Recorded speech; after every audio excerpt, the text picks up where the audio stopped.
Yeah, right. Hey, it makes for good radio. Did you guys like hanging around for a while on Thursday? Yeah.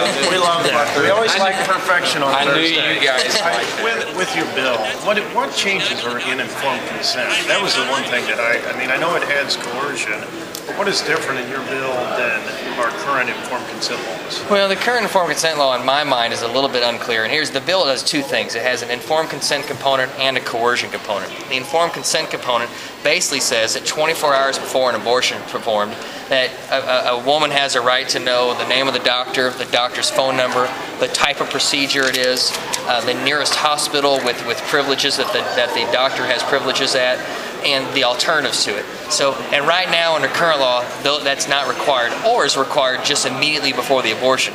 We think this bill gives a woman an opportunity to evaluate her options before making the final decision. So do you?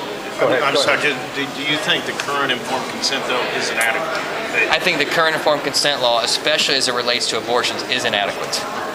The bill passed last year in similar form, installed in the Senate. Have you had conversations with Senate leaders about the prospects for the bill even making it to the floor this week? I have, Tony, and the biggest problem that the Senate had on the bill was the coercion language. And candidly, the coercion language is much better this year than it was last year.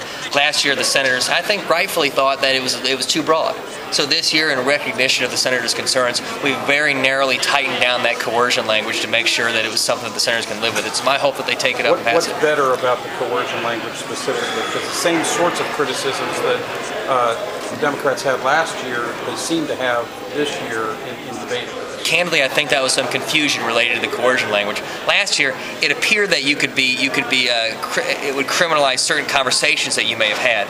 This year, what it does is, here's what it criminalizes. You have to have the coercion piece, but you also have to have some other law, a violation of some other law in the books, like our stalking, like assault, like forcing drugs on someone who doesn't want drugs. So the coercion has to be related to something, in most cases, in existing law as it was. So that's why it was much more clear. You mentioned on the floor that you think this would pass constitutional muster, even though it will almost certainly be challenged by a group like Planned Parenthood. Why do you believe that's true? Why do you think it will pass constitutional muster? I think the constitutional analysis is pretty easy on this, because basically all the bill says is that you want to give a woman enough information to make a decision.